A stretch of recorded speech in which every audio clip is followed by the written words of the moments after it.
Athlete define होता है how to rise. आप कैसे खड़े हो? एक बिगेस्ट मिस्टेक इंजरी होने के तुरंत बाद एक प्लेयर क्या कर सकता है? सबसे मेजर प्रॉब्लम है माइंडसेट की। एक प्रोफेशनल एथलीट का जो माइंडसेट होता है वो रिहैब को एक ट्रेनिंग के रूप में लेता है। फिजियोथेरेपी की हम बात कर रहे हैं, तो क्या फिजियोथेरेपी एथलीट की परफॉर्मेंस को इम्प्रूव भी कर सकता है या सिर्फ वो एक इंजरी को फिक्स करता है? Definitely sir, physiotherapy performance enhancement में बहुत बड़ा रोल प्ले करता है। पेन किलर और फिजियोथेरेपी, डिसिप्लिन और मोटिवेशन, डिसिप्लिन, माइंडसेट और मेडिसिन। माइंडसेट। एक एज अ फिजियो एक कोई आप डेली हैबिट एथलीट को गाइड करना चाहे तो वो क्या होगी? कंसिस्टेंसी।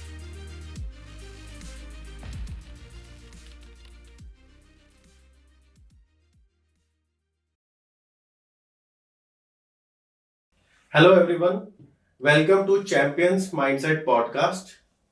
और ये पॉडकास्ट हमने शुरू किया एथलीट्स और स्पोर्ट्स पर्सन के लिए जिनको माइंडसेट की ट्रेनिंग नहीं मिल पाती। कई तरह की ऐसी ट्रेनिंग होती है, वो तभी मिलती है आपको जब आप एक एलीट लेवल पे पहुंच जाते हैं या कोई अच्छी टीम के साथ जुड़ जाते हैं या आपको नेशनल सेलेक्ट कर लेते हैं या स्टेट लेवल पे आप खेल रहे होते हैं। तो ये मेरे को जो एक कमी लगती थी कि हमारे कई सारे जो बडिंग एथलीट्स होते हैं उनकी वो ट्रेनिंग छूट जाती है। तो कहीं ना कहीं जब वो आगे भी पहुंच जाते हैं तो वो अपना पीक परफॉर्मेंस नहीं कर पाते। या हमें क्या चाहिए, मेरा मकसद इससे ये है कि मैं अगर अपना कोई कंट्रीब्यूशन इंडियन प्लेयर्स के लिए कर सकूं जिससे कि हम गोल्ड जीते, ओलंपिक्स हो, वर्ल्ड कप हो, तो क्रिकेट का तो वर्ल्ड कप जीतते ही है, हमारी टीम बेस्ट है, हमारे प्लेयर्स बेस्ट हैं, लेकिन उनमें अगर थोड़ा सा भी हम कंट्रीब्यूट कर पाए माइंडसेट के थ्रू, तो वही हम यहाँ इस चैंपियंस माइंडसेट पॉडकास्ट के थ्रू करना चाहते हैं। आज का जो हमारा एपिसोड है वो है इंजरी टू सक्सेस या इंजरी टू परफॉर्मेंस, है ना। क्योंकि एक चैंपियन बनने के लिए, एक रियल चैंपियन बनने के लिए इंजरी से लड़ना, इंजरी को कैसे हैंडल करना, ये बहुत जरूरी होता है। क्योंकि एथलीट्स और स्पोर्ट्स पर्सन के लिए injury is part of the process. मेरे को ऐसा लगता है कहीं ना कहीं होती है, हम परफॉर्मेंस देते हैं, पीक परफॉर्मेंस देते हैं, तो इंजरी होने के चांसेस बहुत होते हैं, ठीक है। अब उसको कैसे टैकल करना है, इसी के लिए आज हमने हमारे इस एपिसोड में एक एक्सपर्ट बुलाया है। He is master of physiotherapy बोले या फिर हम बोले कि इंजरी को कैसे टैकल करना है। 21 साल का इनको एक्सपीरियंस है। जयपुर के अंदर वेलोर स्पोर्ट्स इंजरी क्लिनिक इनका है जो बहुत ही फेमस है। मैं जब पहली बार उस क्लिनिक में गया था तो वहां पे मैंने सेटअप देखा जिम जैसा। अब मेरे लिए पहली बार था कि मैं ऐसे किसी फिजियोथेरेपी के लिए मैं गया था, तो फिजियोथेरेपी में ऐसा कोई सेटअप, मेरे को लगा ये साथ में जिम चलाते हैं। तो मैंने मैम से पूछा मैम इस जिम की मेंबरशिप कितनी? तो उन मैम ने बताया कि सर ये जिम नहीं है, ये रिहैब का है, ये सिर्फ एथलीट्स और स्पोर्ट्स पर्सन को फोकस करते हैं। तो ये इन्होंने बहुत अच्छा, बहुत यूनिक कॉन्सेप्ट मैंने वहां देखा था। उसी दिन से मेरे को था कि सर से मेरे को डिस्कस करना है। सर का नाम है डॉक्टर मनी राम, ये मैनेजिंग डायरेक्टर है वहां के। और इनको जैसा मैंने बताया 21 इयर्स का एक्सपीरियंस है। इन्होंने आईपीएल टीम्स को सपोर्ट किया है, इन्होंने एलीट प्लेयर्स को सपोर्ट किया, नेशनल इंटरनेशनल प्लेयर्स को, उनको इंजरी से उभरने में, इंजरी को टैकल करने में सब कुछ हेल्प किया है। He is a PhD scholar और ये एक्सपर्ट है इस फील्ड के। तो आज अगर आप इंजरी प्लेयर है, अगर आप स्पोर्ट्स पर्सन है और आप इंजरी को टैकल करना सीखना चाहते हैं, इंजरी का तरफ क्या माइंडसेट होता है और कैसे उससे आगे बढ़ के आप पीक परफॉर्मेंस पे जाओगे, तो ये एपिसोड एंड तक देखिएगा। So welcome money sir. तो आज मेरा पहला क्वेश्चन आपसे ही रहेगा कि आपने एलीट प्लेयर्स, कॉम्पिटिटिव प्लेयर्स जो नेशनल इंटरनेशनल खेलते हैं या आईपीएल टीम्स को सपोर्ट किया है, तो एक नॉर्मल एथलीट और एक एलीट जो प्लेयर होता है उसके अंदर माइंडसेट में या फिर इंजरी को लेकर उनके अंदर क्या डिफरेंस होता है सोच का आपके हिसाब से?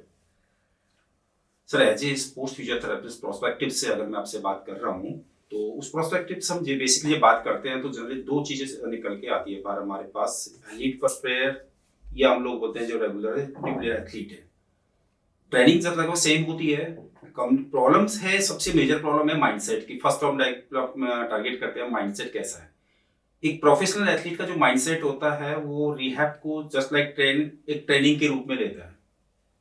बट एक नॉर्मल एथलीट होता है, वो क्या करता है कि प्रॉपर रिहैब को ट्रेनिंग के रूप में ना लेके वो पेन मैनेजमेंट को ही अपना रिहेबिलिटेशन समझता है। जहां उसका पेन कंप्लीट हुआ देन उसका रिहैब कंप्लीट हुआ। देन इसके बाद सेकेंडरी अगर बात करें हम लोग उसकी रेगुलरिटी और रिकवरी डेडिकेशंस की, तो एक प्रोफेशनल एथलीट के अंदर रिकवरी हमें ऑलमोस्ट डेडिकेशन उनका रेगुलर रहता है, प्रोटोकॉल प्रॉपर तरीके से फॉलो किया जाता है, उसके प्रॉपर इम्प्लीमेंटेशन होता है उसके साथ में।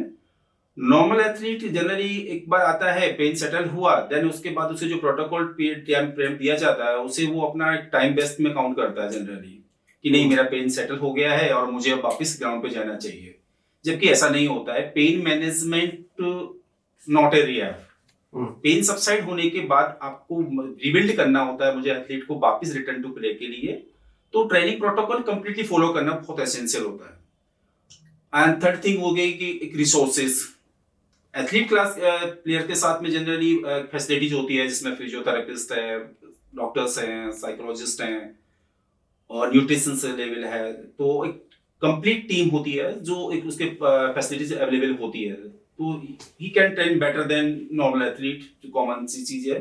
बट नो कॉमन एथलीट के पास जनरली एक अवेयरनेस की कमी होती है, थोड़ा सा इंजरीज के बारे में थोड़ा प्रॉपर अवेयर नहीं होता है, एक गाइडलाइन प्रॉपर ढंग से टाइम फ्रेम पर नहीं मिल पाती है, तो कहीं कहीं वो चीजें डिले हो जाती है उनके लिए। एंड फोर्थ थिंग है आपका सबसे इम्पोर्टेंट एक कंटिन्यूटी, उसका रेगुलर एक डेडिकेशन जो बना हुआ है ट्रेनिंग फ्रेम के अंदर। जैसे इंजरी कवर हुई, उसको लगा कि मेरा पेन सेटल हुआ, अब मुझे नेक्स्ट क्वेश्चन उसका सीधा सा आता है हमारे पास एज ए फिजियोथेरेपिस्ट कि सर मुझे कब खेलूंगा मैं। इंजरी हो गई आपकी यहां तक, चलो ठीक है, आप इंजरी के बाद रिकवरी पूरा फ्रेम है, टाइम फ्रेम है, जो आपको वापस फंक्शंस को रीबिल्ड करना है, आपके कॉन्फिडेंस को बिल्ड करना है। क्योंकि एक फिजिकली ट्रॉमा जो लगता है, आपकी इंजरी हुई सबको दिख पता है, कोच को पता है, फिजियोथेरेपिस्ट को पता है, एंड प्लेयर को पता है कि इंजरी हुई है, but at the same time कहीं कहीं उसे साइकोलॉजिकल ट्रॉमा भी होता है, जिस फोबिया से निकलने के लिए हमें उसे बार बार रिटेन करना होता है, मसल्स को वापस तैयार करना होता है उसे वापस गेम में लाने के लिए। तो ये कई 3-4 चीजें हैं जिन पे हम बार बार उनको फोकस करते हैं, जो नॉर्मल और एथलीट क्लास है, एथलीट है, उन पे काम करना होता है। हाँ, तो बेसिकली ये हुआ सर कि नॉर्मल प्लेयर है उसको ये समझना चाहिए कि इंजरी जब होती है तो वो भी एक पार्ट ऑफ प्रोसेस है एक एलीट लेवल पे जाने का। तो उसको एज अ, जैसे आपने बताया कि एलीट प्लेयर्स उसको एक ट्रेनिंग की तरह लेते हैं कि नहीं अब मेरे को अच्छे से जो भी बताया जाएगा फॉलो करना है, उसके ऊपर पूरा अपना माइंडसेट लगाते हैं, उसको प्रॉपरली करते हैं। ऐसे ही नॉर्मल एथलीट को भी करना चाहिए कि भाई जो अभी बडिंग है या अभी फेज में है, बीच में है, जिनको अभी लेवल पे पहुंचना है, कि उनको ये करना चाहिए कि भाई हाँ इंजरी हो गई है तो मेरे को इसको कैसे टैकल करना है। सबसे पहले मुझे लगता है एक राइट स्पोर्ट्स स्पेशलिस्ट के पास जाए सबसे पहले, तो है ना, क्योंकि वो आपने जैसे बोला ये मैं भी रिलेट कर सकता हूँ, मैंने कई जनों को देखा है कि वो बस पेन हट जाए और वो खेलने लग जाता है, जिससे वो लॉन्ग टर्म इंजरी हो जाती है जो ठीक करना बहुत मुश्किल हो जाता है। नॉर्मल एथलीट को एक छोटा सा टास्क हम लोग देते हैं, ये कि रिहेबिलिटेशन वर्ड को अभी एक बहुत छोटे प्रोस्पेक्टस में देखा जा रहा है। रिहेबिलिटेशन एक मल्टी डिसिप्लिनरी टास्क है जिसके अंदर एक पूरा कंप्लीट टीम वर्क होता है। अब आपको इंजरी होना एक वो है जिसकी वजह से आप मेरे तक यहाँ तक एज ए स्पोर्ट्स कंसल्ट किया है आपने। इंजरी को रिकवरी के बाद मसल्स की एक टेंडेंसी होती है एक कि मसल्स कॉन्ट्रैक्शन मोड में चली जाती है, या वो फंक्शनल उसका वापस फंक्शंस को उसमें चली जाती है। अब आपको मसल्स को वापस रीट्रेन करना है, रीबिल्ड करना है, देन पैरेलली आपकी जो इंजरी पार्ट नहीं है उस पे भी आपको पैरेलली वर्क करना होता है रिटर्न टू प्ले के लिए। सपोज करो आपको उनको एक लोअर लिम्ब में इंजरी हुई है, अब लोअर लिम्ब का आप ट्रीटमेंट तो चल रहा है आपका, बट पैरेलली अगर आप अपर लिम्ब पे वर्क नहीं करोगे तो रिटर्न टू प्ले के टाइम पे आप फेस करोगे कि आपका जो एंड्योरेंस था, आपका जो परफॉर्मेंस थी, आपकी पीक परफॉर्मेंस आप वापस आए तो रिटर्न टू प्ले के लिए आपको पीक परफॉर्मेंस लेवल नहीं जा पाओगे आप, क्योंकि आपने ड्यूरिंग इंजरी आपकी अपर बॉडी को रेस्ट भी दिया है। तो उस पीरियड में आपका क्या होगा कि आपने एक पूरा कंप्लीट स्पोर्ट्स स्पेसिफिक ट्रेनिंग की तरफ फोकस करना चाहिए था, ना कि सिर्फ इंजरी प्री ट्रीटमेंट की तरफ। इंजरी ट्रीटमेंट के साथ साथ आपको कंप्लीट स्पोर्ट्स स्पेसिफिक ट्रेनिंग भी पैरेलली साथ में चलानी होती है, ताकि वो बेहतर पीक परफॉर्मेंस से जहां से वो आया है उसी परफॉर्मेंस से वापस अपने आप को रिटर्न करे। एट ए बेलोर मैं कहना चाहूंगा कि return to play better than before. यही होना चाहिए। इट्स ओवर मोटो कि आप जिस परफॉर्मेंस के साथ इंजर्ड हो, जिस पीक परफॉर्मेंस पर इंजर्ड हुए हो, हम चाहते हैं कि आप वापस जब जाएं तो उससे बेटर देन हो आप जैसा आए थे मेरे पास। तो सर आपकी journey as a sports physiotherapist कैसे शुरू हुई? Sir I have been always passionate about the sports and human performance. तो बेसिकली क्या रहा था कि मेरा जैसे स्पोर्ट्स पे जब मैं देखता हूँ कि स्पोर्ट्स देखने का शौक था बहुत अच्छे से, गौर से हम लोग जैसे आप भी देखते हैं, सब लोग देखते हैं, तो एक बहुत अच्छा इंटरेस्ट था मेरा। बट अब सडनली देखते हैं कि कुछ प्लेयर सडनली गेम से अचानक गायब हो जाते हैं एक इंजरी के चलते। मतलब कह सकते हो कि जस्ट लाइक मतलब सडनली एक टाइम में उनके सपने खत्म हो जाते हैं एक छोटी सी इंजरी की वजह से। बट जब मैं एज ए फिजियोथेरेपिस्ट अपना करियर शुरू किया, तो जब मैंने काम शुरू किया तो देखा कि कुछ जब प्लेयर रिटर्न टू प्ले होता है, वापस अपनी इंजरी से क्लियर होके वापस अपने खेलने जाता है, तो जो खुशी मिलती है ना सर, वो एक डिफरेंट लेवल की है। देन वही खुशी थी जो मुझे मोटिवेट कर पाई। और देन मेरा एक सिंपल सा कोट होता था उन लोगों के लिए कि एथलीट का डिफाइन नहीं कर सकते कि आप कैसे गिरे हो। एथलीट डिफाइन होता है हाउ टू राइज, आप कैसे खड़े हुए हो। Yes, sir. तो हमारा जो मोटिव होता था बेसिकली यही था कि एक एथलीट की इंजरी की वजह से उसका फ्यूचर खराब ना हो, जिसपे वो अपने करियर का यंग एज से लेके मतलब 10 ईयर से लेके 25 एक जो गोल्डन फेज होता है यंग एज का, वो कहीं कहीं डिवोट करता है, पूरा अपना टाइम फ्रेम उसमें देता है। और उसको अगर आप बहुत डिटेल में जाके देखो तो मुझे लगता है कि ये एक यूपीएससी लेवल का टफ टास्क है, जहां आपको करोड़ों की एथलीट परफॉर्मेंस में से 11 को, जैसे क्रिकेट की बात करें तो 11 चूज करने होते हैं। तो एक बहुत बड़ा टास्क होता है। उनके सपनों के साथ आप क्या कंट्रीब्यूट कर सकते हो, उनको कैसे आप हेल्प कर सकते हो, वो मेरे अंदर से कहीं कहीं एक जुनून था। तो बस वही एक मोटिव था मेरे पास कि जो प्लेयर को वापस आप रिटर्न टू प्ले देखो खेलते हुए उस इंजरी के बाद, या उसे देखो कि वो कहीं कहीं अपन जो वो कर रहा था उसे बेटर आपने तैयार करके दिया है, जहां वो अपने सपनों को अचीव कर पा रहा है। तो वहां आपने एक सयाहत दिया as a physiotherapist, as a guide. तो वहां पे मुझे लगा कि मुझे नहीं, इस प्रोफेशन में बहुत डीप जाना है। और उसी को कंटिन्यू करते हुए हमने एक टीम तैयार की जिसके अंदर मेरे पार्टनर्स हैं। हमने डिसाइड किया कि एक वैक्यूम है राजस्थान के अंदर जहां मैक्सिमम एथलीट इंजरी ट्रीटमेंट या प्रिवेंशन के लिए, रिकवरी या रिहेबिलिटेशन के लिए वो आउट ऑफ द राजस्थान जा रहे हैं। देन वी विल डिसाइड कि हमें एक कुछ ऐसा डिजाइन करना है जिसकी वजह से एथलीट को फैसिलिटीज हम यहाँ प्रोवाइड करा पाए ताकि वो बेहतर परफॉर्म कर पाए, अपनी पीक परफॉर्मेंस पे ले जा पाए। और देन उसी तरह डिसाइड हुआ कि हम लोगों ने एक बेलोर स्पोर्ट्स इंजरी क्लिनिक नाम से एक क्लिनिक ओपन किया। और लकीली अब 7-8 ईयर कंप्लीट हो चुके हैं हमारे, मोर देन 11,000 एथलीट और फिटनेस एंथुसियास्ट पर्संस के साथ वर्क करके आज हमारी कई ब्रांचेस हैं जयपुर में जो रनिंग है। और बस उसी के बिया पे हम लोग चाहते हैं कि हमारा जो मोटिव है वो ये है कि take your game to next level. Yes, नहीं मैं आपकी बात से बिल्कुल रिलेट कर सकता हूँ क्योंकि जब मैं जैसे क्रिकेट का फैन हूँ, मैं खुद क्रिकेट प्लेयर रहा हूँ, तो जब सचिन, मेरा फेवरेट प्लेयर सचिन थे, सचिन को इंजरी हुई थी, वो कुछ समय के लिए आउट ऑफ गेम चले गए थे, तो मतलब ऐसा लगता था कि यार हम एज अ फैन तो देखे ही क्यों, अभी देखने की इच्छा नहीं होती। और जब वो रिटर्न करके आए अपनी इंजरी से तो वो और अच्छा खेलने लगे थे। सचिन का एक ऐसा गोल्डन पीरियड हमने देखा था जब सचिन ने 200 रन मारे थे, ये सब पता।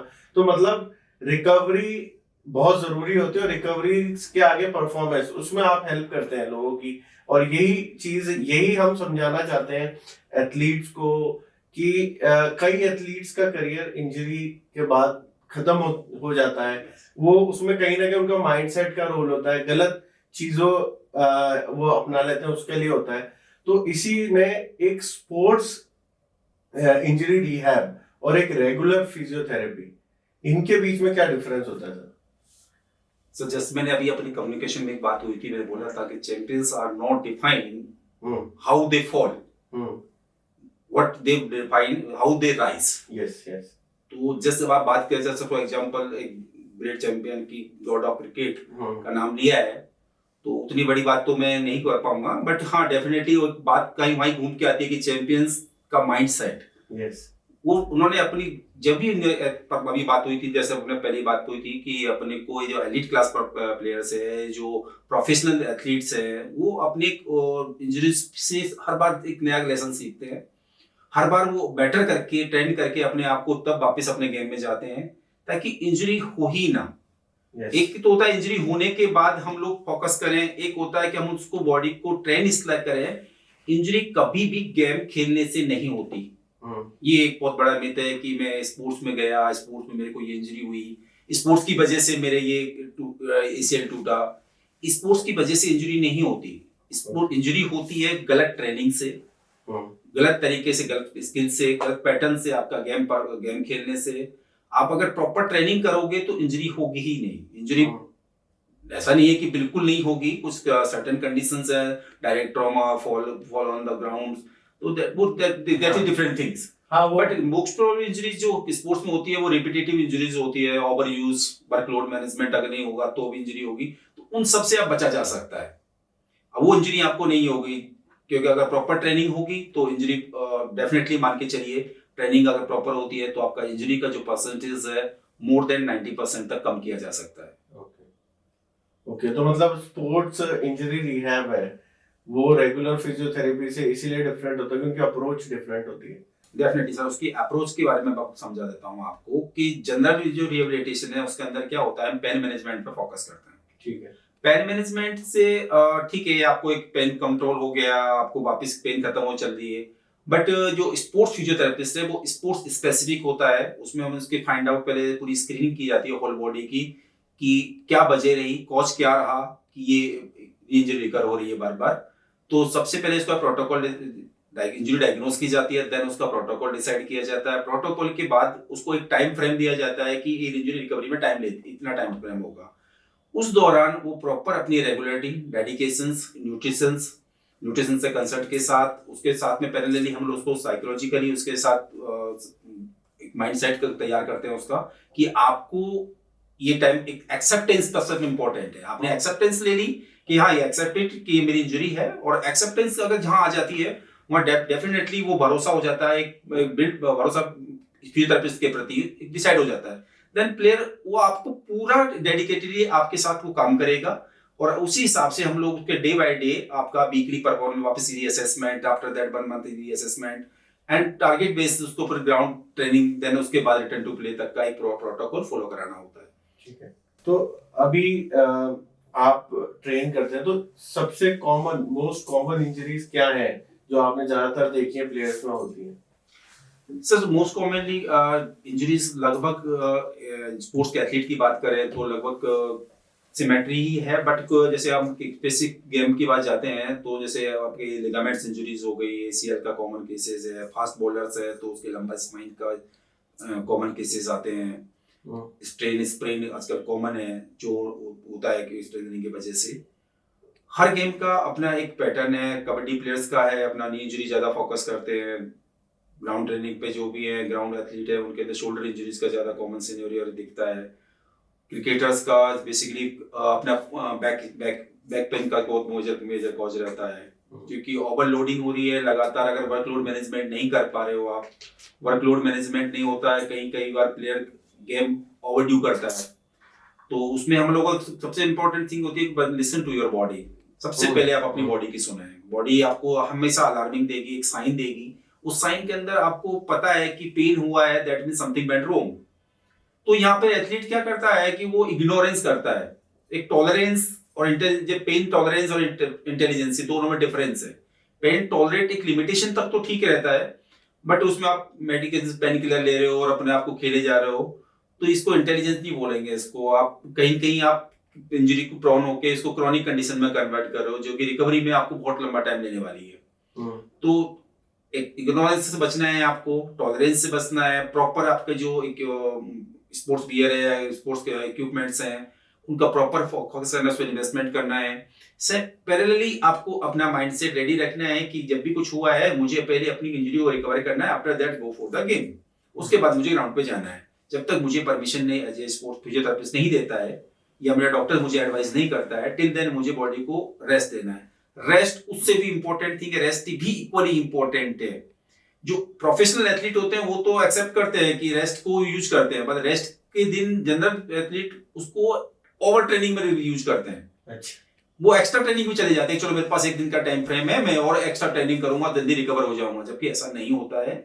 इंजरी हमेशा एक टाइम फ्रेम में लेती है। हर मसल्स का अपना एक रिकवरी पीरियड है, मसल्स का अपना है, टेंडन का अपना है, लिगामेंट्स का अपना है, बोन का अपना है। एक नेचुरल साइंटिफिकली एविडेंस बेस्ड एक हीलिंग पीरियड होता है। उस पीरियड के साथ साथ अगर आप भरोसा करोगे अपने डॉक्टर्स का, अपने टीम फिजियोस का, तो definitely you will get peak performance more than compare to before. मतलब कि सर एक गेम या एक टूर्नामेंट पे फोकस नहीं करना, आपका जो मेन गोल है इंडिया के लिए खेलना या इंडिया के लिए जीतना, उस पर फोकस करना है। और वो एक जर्नी है, तो आपको ये नहीं कि नहीं मेरी टूर्नामेंट छूट जाएगी इंजरी में, अगर मैं अभी इतना समय रिकवरी में लगा दूंगा या यहाँ पे मैं नहीं खेल पाऊंगा, ये सोच नहीं रखनी चाहिए एथलीट्स को, rather than। बिल्कुल सर, ये बहुत इंपॉर्टेंट क्वेश्चन था आपका। जब भी मैं बीसी के साथ फेस कर रहा हूँ तो सबसे पहला क्वेश्चन एथलीट का होता है, मेरे साथ ही क्यों सर, ये कब तक हो जाएगा? बात भी नहीं हुई है, केस डायग्नोस भी नहीं हुआ है, ट्रीटमेंट भी शुरू नहीं हुआ है, ना ही उन्हें समझा है, मैं कब खेलने जा पाऊंगा सर, मेरा नेक्स्ट वीक मेरा इवेंट है। तो ये जो मेजर क्वेश्चंस है, या एथलीट को हमें कहीं न कहीं बैठा के काउंसलिंग की नीड होती है, उसे समझाया जाता है। और हर बार रिपीट उसका एक ही क्वेश्चन होता है, सर मैं ग्राउंड पे कब जा पाऊंगा? ग्राउंड पे डेफिनेटली आप जाओगे, क्योंकि इंजरीज ऐसा नहीं है, क्योरेबल और मैनेजेबल होती है, ट्रीटेबल होती है। ऐसी कोई इंजरीज नहीं है स्पोर्ट्स के अंदर जो नहीं हो सकती, पॉसिबिलिटीज नहीं है। पूरी टीम एफर्ट के साथ आप काम करोगे, पूरी टीम के साथ डॉक्टर्स टीम के साथ एसोसिएट रहोगे, तो डेफिनेटली रिकवरी होती है। बट यहाँ जो ये थॉट प्रोसेस, अब कहीं कहीं हमें माइंडसेट को चेंज करना होगा कि मेरे साथ ही क्यों, क्योंकि आपको सबसे पहले मानना चाहिए it's a part of the game, आपके साथ नहीं है। और डेफिनेटली आपने कुछ बेटर करने की ट्राई की है, क्योंकि बियॉन्ड द लिमिट गए हैं, तो मे भी पॉसिबल है कि कहीं भी उसकी वजह से एक छोटा सा निगलिंग हुआ है आपके साथ, जो क्योरेबल है और ट्रीटेबल है, तो आप इसको छोड़ना पड़ेगा। सेकंड थिंग, मुझे वापस में कब तक जाऊंगा, तो यहाँ आपको थोड़ा सा एक क्वेश्चन रखना पड़ेगा कि इंजरी रिकवर होने से बेटर है, अगर आप सोचिए कि मैं अगर 2 दिन में मेरा पेन सेटल हो गया, मैं वापस जाऊं, उससे जाके मेरा 6 महीने खराब हो, उससे बेहतर है कि मैं 6 वीक रिहैब को दूं, देन उसके बाद में अगर अपना 6 ईयर कंप्लीट बेटर कर पाऊं। तो टाइम को बचाने के लिए आप जल्दबाजी मत करो। ऐसा नहीं है कि आप जल्दबाजी करने से कुछ बेटर कर पाओगे। टाइम दे के बहुत आगे तक लॉन्गेविटी बोलते हैं, आपको लंबे ड्यूरेशन के लिए आप फिट रह पाओगे और बेटर परफॉर्मेंस कर पाओगे।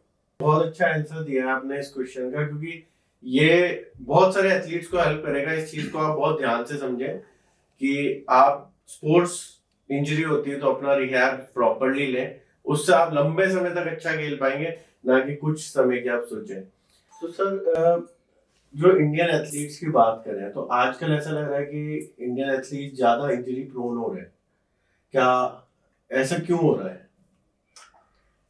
बेसिकली सर देखो, injury all injuries are treatable और manageable, curable, but most probably जो कारण, सबसे मेजर कारण है, कहीं कहीं हम लोगों का जो इंडियन इंफ्रास्ट्रक्चर्स या इंजरी ट्रैकिंग सिस्टम्स जो है, वो कहीं कहीं हम लैग कर रहे हैं कि इंजरी को प्रॉपर ट्रैकिंग नहीं है। पहली चीज तो उसका एक सपोर्ट सिस्टम जो होना चाहिए हमें एथलीट को, वो प्रॉपर ढंग से एक सिस्टम ऑर्गेनाइज्ड नहीं है, अनऑर्गेनाइज्ड हो रहा है। मैन पावर है, स्किल है, सारी फैसिलिटीज अवेलेबल है, बट कहीं कहीं उसको सिस्टमाइज और ऑर्गेनाइज तरीके से अगर हम बेटर तरीके से ट्रेनर्स के साथ प्रोवाइड करा पाए, तो मुझे लगता है कि हम ये इंजरी प्रोन कंडीशंस को काफी हद तक रोक सकते हैं।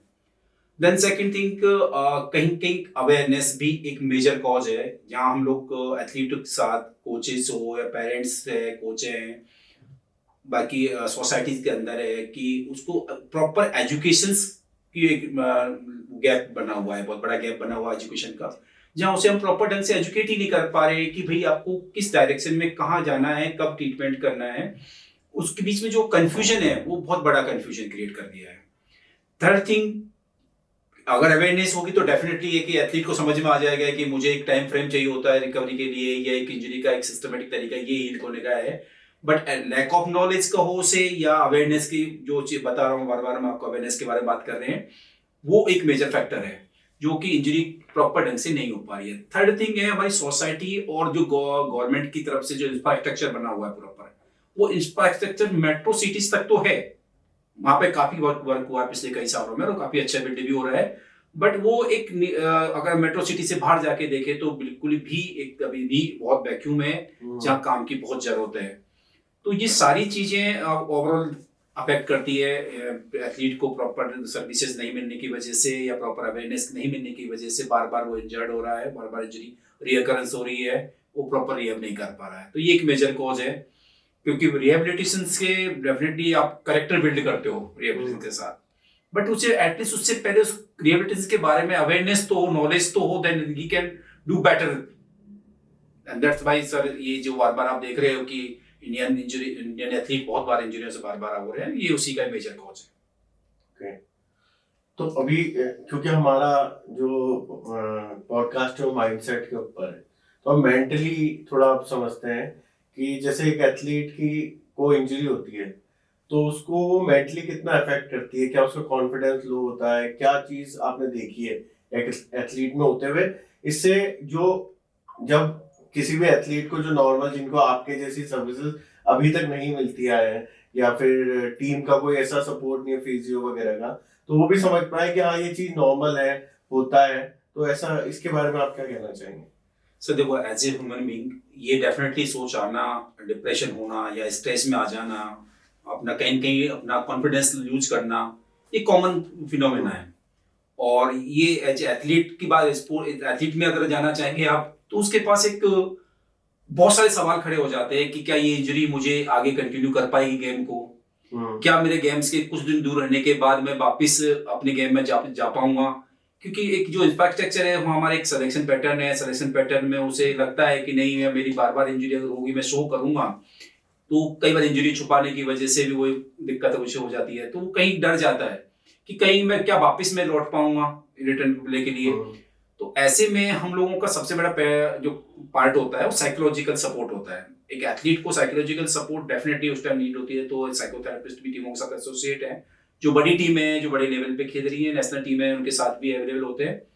बट जैसे अब हम बैडमिंटन स्पोर्ट्स इंजरी की अगर मैं बात करूँ तो हमारे यहाँ जब आते हैं तो हम टीम प्लेयर्स के साथ बैठते हैं, उसके इंजरी के बारे में उसको अवेयर भी करेंगे, देन उसको पूरा एक्सप्लेन करते हैं पॉइंट टू पॉइंट कि it's a part of game, पहले तो आप फर्स्ट नहीं हो और नहीं आप ये आखिरी इंजरी है आपकी, क्योंकि जब भी बियॉन्ड द लिमिट जाओगे, आप अपने एफर्ट एक्सेस डालोगे तो ही इंजर्ड हो गए आप।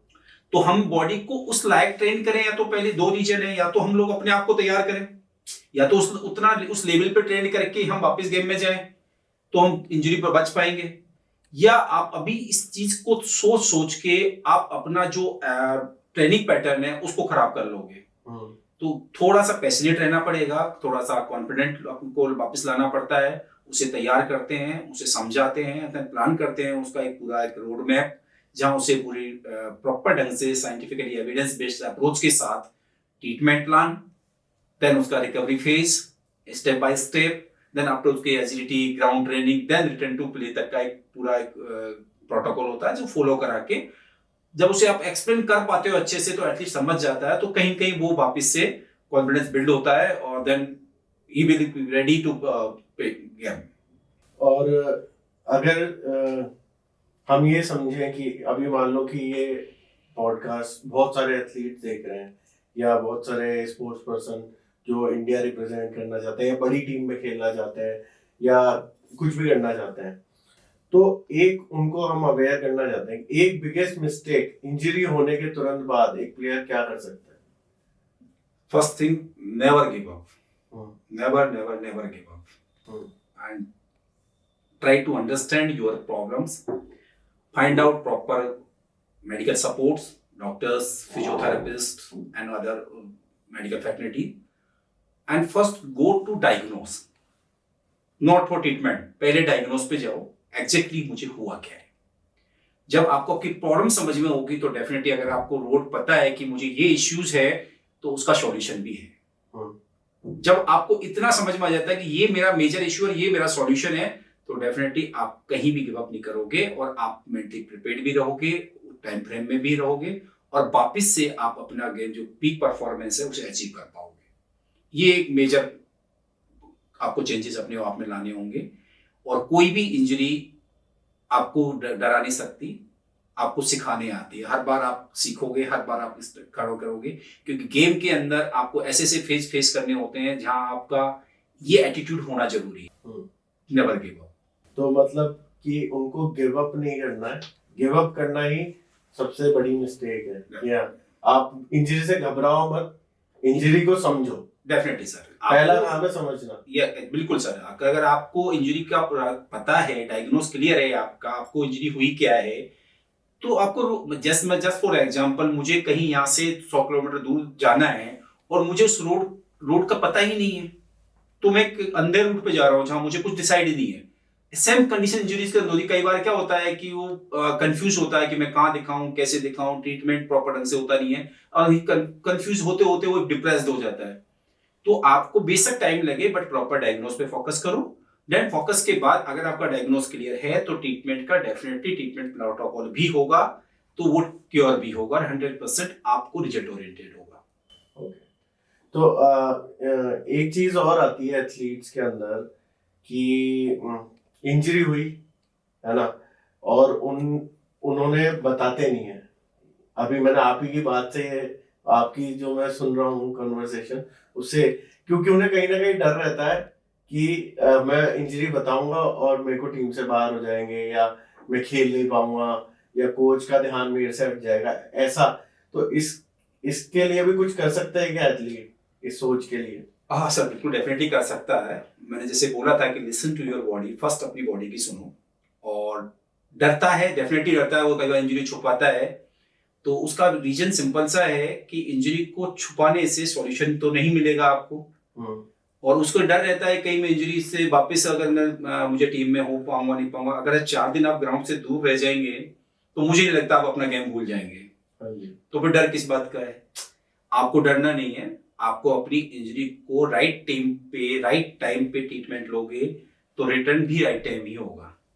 बट आप क्रोनिक कंडीशंस तक वेट करोगे, उसका टीएनवीआर चलता रहेगा, आप उस प्रोसेस को छुपाते रहोगे, पेन किलर के साथ अपने आप को मैनेज करते रहोगे, तो आप देखेंगे लॉन्ग टाइम जाके आपका रिजल्ट अच्छे नहीं रहेंगे। आप कहीं कहीं आप अपने आप को एक पीछे धकेल रहे हो, आप बजाय प्रॉब्लम के धकेलने के आप उसको फेस करो। आप तो प्रॉब्लम फेस करोगे और वो छुपाते भी है। बहुत ज्यादा मैंने प्लेयर हम लोग फेस कर रहे हैं कि हम लोग मैक्सिमम प्लेयर मोर देन 50% अपनी इंजरी को छुपाता है कि मैं टीम से निकल जाऊंगा। सेकंड थिंग, वो अपना वर्कलोड मैनेजमेंट पे बिल्कुल फोकस नहीं होते हैं। Workload management most important things है एक एथलीट के लिए, जहां उसे अपने डिसाइड करना होता है पूरे वीक का गोल कि मुझे कितना ओवरलोडिंग होना बॉडी को, कितना मुझे ट्रेनिंग पे टाइम स्पेंड करना है, कितना मुझे अपनी स्ट्रेंथनिंग पे टाइम फोकस करना है, कितना मुझे ग्राउंड ट्रेनिंग पे फोकस करना है। अगर प्रॉपर वर्कलोड मैनेजमेंट होगा तो इंजरी वैसे भी कम होंगी। पर वर्कलोड मैनेजमेंट एक दूसरा मेजर इशू है जो वो कोशिश कर छुपाने की नौबत आती है। अदरवाइज ऐसा कोई कंडीशन नहीं है कि वो डरे या छुपाए। ज्यादा बेहतर होगा राइट टाइम पे ट्रीटमेंट लें और then return to play. Sir, physiotherapy की हम बात कर रहे हैं, तो क्या फिजियोथेरेपी एथलीट की परफॉर्मेंस को इम्प्रूव भी कर सकता है, या सिर्फ वो एक इंजरी को फिक्स करता है? Definitely sir, physiotherapy performance enhancement में बहुत बड़ा रोल प्ले करता है। इंजरी प्रिवेंशन, इंजरी ट्रीटमेंट तो एक पार्ट है इसका, बट पैरेलली आप देखोगे तो परफॉर्मेंस एनहांसमेंट में भी फिजियोथेरेपी का एक बहुत मेजर रोल है आज की डेट में। जनरली आपने एक वर्ड सुना होगा स्पोर्ट्स के अंदर, बायोमैकेनिक्स ऑफ द बॉडी। तो हम लोग जो काम करते हैं बॉडी की कंप्लीट बायोमैकेनिक्स पे, तो उसके लिए पहले फर्स्ट ऑल उसका मस्कुलर स्केलेटल स्क्रीनिंग करते हैं। एमएसके हुआ या एफएमएस टेस्ट हुए, कुछ फिजिकल टेस्ट होते हैं, उससे फाइंड आउट करना होता है कि कहाँ एथलीट लैग कर रहा है, क्यों वो अपनी पीक परफॉर्मेंस से पीछे है, कहाँ वो उसको दिक्कत आ रही है कि जिस वजह से वो बहुत बेटर कर सकता था। तो जो बेसिकली हमारा स्क्रीनिंग और फंक्शनल मसल टेस्टिंग पे जो फाइंडिंग्स होती है, according that we can work. उसके हिसाब से हमें प्लान करना होता है कि मुझे इस एथलीट पे ये काम करना है, कहाँ वो लैग कर रहा है। तो परफॉर्मेंस एनहांसमेंट प्रोग्राम के अंदर आप पीक परफॉर्मेंस तब तक नहीं ला सकते जब तक आप उसकी बॉडी का बायोमैकेनिक्स प्रॉपर ढंग से ना हो, ना उसकी स्ट्रेंथ प्रॉपर ढंग से ना हो। आपकी स्ट्रेंथ भी आप प्रॉपर वर्क करना होगा, देन उसके बायोमैकेनिक्स पे पूरा काम करना होगा, बॉडी की मोबिलिटी पे प्रॉपर काम करना होगा, देन उसके जो जॉइंट की स्टेबिलिटी पे काम करना होगा, देन उसकी एजिलिटी एंड ग्राउंड ट्रेनिंग पे काम करना हो। तो फिजियोथेरेपिस्ट का इसमें कंप्लीट प्लेयर रोल है। साथ में इसमें स्ट्रेंथ एंड कंडीशन कोच को हम साथ में लेके एक एथलीट को how to achieve peak performance, उस पर एक पूरा टीम काम करती है, जिसके अंदर एसएनसी का भी एक मेजर रोल रहता है साथ में हमारे। तो दोनों मिलकर एक एथलीट की परफॉर्मेंस को डेफिनेटली जो हमारा स्लोगन है take your game to next level, वो पीक परफॉर्मेंस अनेसमेंट का ही हिस्सा है, जिसके अंदर एथलीट की सारी इंजरीज पे काम करके देन साथ में पैरेलली उसकी बॉडी पे काम करके उसकी परफॉर्मेंस को पीक लेवल तक ले जाना होता है। तो इंजरी फिक्स भी हो जाती है, साथ ही साथ परफॉर्मेंस पहले से बेटर भी हो जाती है। डेफिनेट सबसे पहले फाइंडिंग सब आप देखने जाओगे तो इंजरी होने के पीछे रीजन मोस्ट प्रॉब्ली दो ही मेजर कॉज जो सामने आते हैं, या तो ओवर यूज हो रहा है, रिपीटेटिव ट्रॉमा हो रहा है, या वो लैक ऑफ मोबिलिटी है। तो दोनों ही कंडीशंस मेजर है जिसके अंदर जनरली इंजरीज एथलीट को होती है।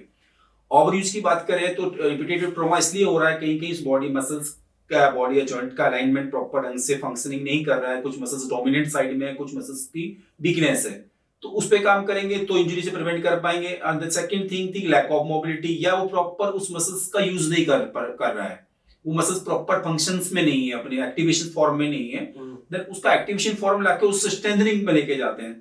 तो दोनों कंडीशंस आपकी overuse and lack of mobility दोनों पे आप डेफिनेटली काम करोगे तो नो डाउट कि डेफिनेटली उससे परफॉर्मेंस इंजरी प्रिवेंट होनी है, साथ में पैरेलली उसका गेम भी चेंज होगा। ओके, एक ये सर प्रीहैब जो होता है ये क्या होता है और ये क्यों इम्पोर्टेंट है?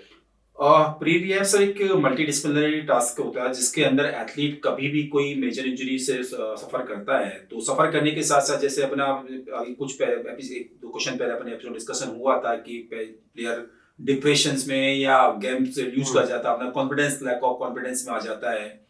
प्री रिहैब के दौरान हम लोग उसको साइकोलॉजिकली एक तरह से बूस्ट करते हैं, साथ में उसको इंजरी की कंडीशंस देन उसको प्रिपेयर करते हैं नेक्स्ट उसके ट्रीटमेंट प्रोटोकॉल के लिए, और उसको प्रॉपर ढंग से उसको एक्सप्लेन करना, चीज़ों को अच्छी तरह से समझाना, देन प्रॉपर ढंग से एग्जीक्यूट करने का, एंड उसको रिटर्न टू प्ले का एक भरोसा तैयार करते हैं। जो मसल्स हमें इंजरी से रिकवरी से पहले या सर्जरी से, जो मेजर इंजरी सर्जरी से पहले उस मसल्स का एक्टिवेशन फॉर्म में रखते हैं, तो पोस्ट सर्जिकल हमारे लिए आसान हो जाता है, एथलीट की रिकवरी टाइम फ्रेम भी कम हो जाता है। तो दोनों चीज़ें प्री रिहैब में हम लोग उन लोगों को एथलीट को ट्रेंड करते हैं। ओके, अभी सर्जरी की बात हुई तो सर कई बार क्या होता है कि रॉन्ग डायग्नोस की वजह से यहाँ पे ऐसा होता है क्या, पहले तो सवाल कि सर्जरी की तरफ चल जाते हैं जो जिनके पास अच्छी फैसिलिटी या अच्छे कोचेस नहीं है या आप अच्छे फिजियोथेरेपिस्ट नहीं है, तो वो सर्जरी की तरफ चल जाते हैं जहाँ पे वो प्रॉब्लम फिजियोथेरेपी से भी सही हो सकती थी। ऐसा भी होता है क्या?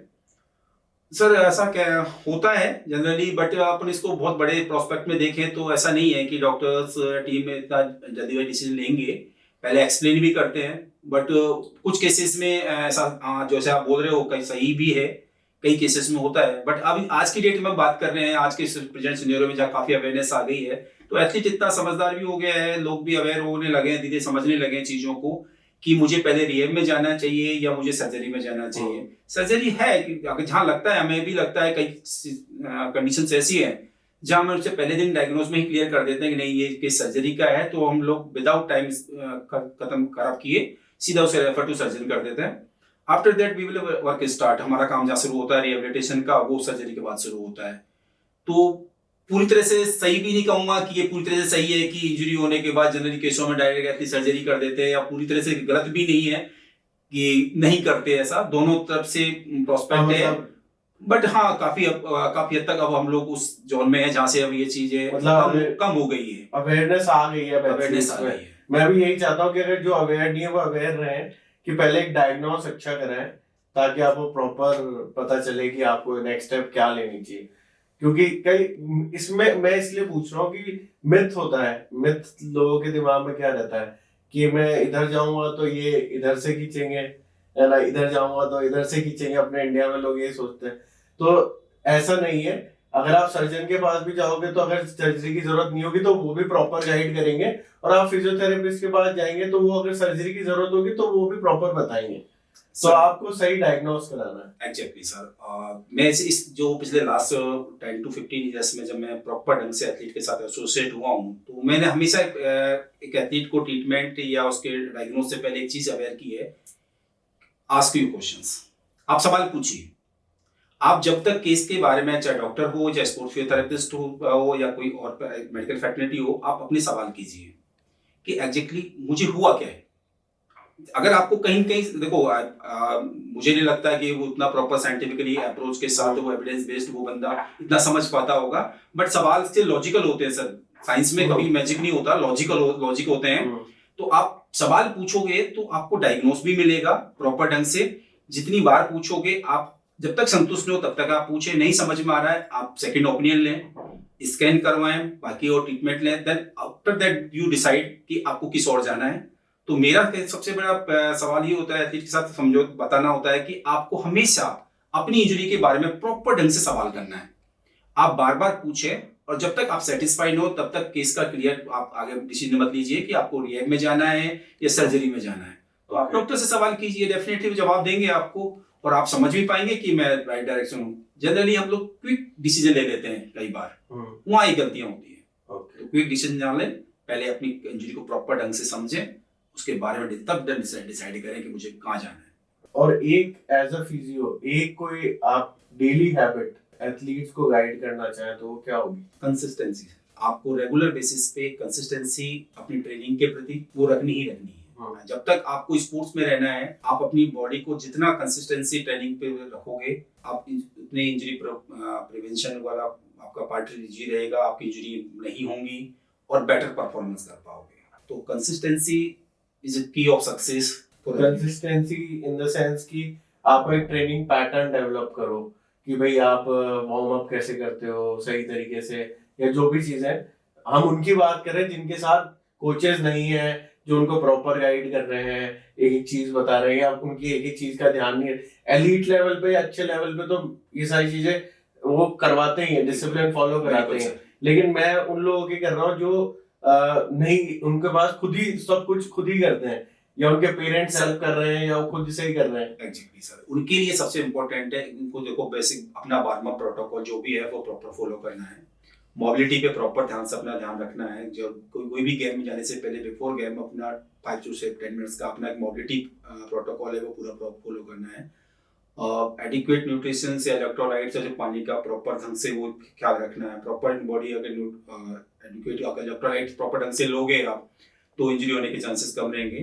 तो ये कुछ बेसिक चीज़ें हैं जो जनरली आज की डेट में इतना अवेयरनेस है कि बेसिक चीज़ें हैं जिसमें वार्म अप हुआ, आपका न्यूट्रिशन वाला पार्ट हुआ या आपका मोबिलिटी वाला पार्ट हुआ, जो फॉलो करना जरूरी है। और ये उनके लिए बहुत ही एसेंशियल है कि इसे फॉलो करेंगे तो बेटर रहेगा उनके गेम के लिए। ओके सर, तो अभी हम एक रैपिड फायर सॉर्ट ऑफ एक राउंड करते हैं। तो 4-5 चीजें मैं आपको पूछूंगा और आपको इंस्टेंटली उसमें प्रेफरेंस क्या है वो बोलना है, करेक्ट? यस। तो आइस और हीट? आइस। रेस्ट और रिहैब? रिहैब। पेन किलर और फिजियोथेरेपी? फिजियोथेरेपी। डिसिप्लिन और मोटिवेशन? डिसिप्लिन। माइंडसेट और मेडिसिन? माइंडसेट। ओके सर, तो ये रैपिड फायर हमारा राउंड था।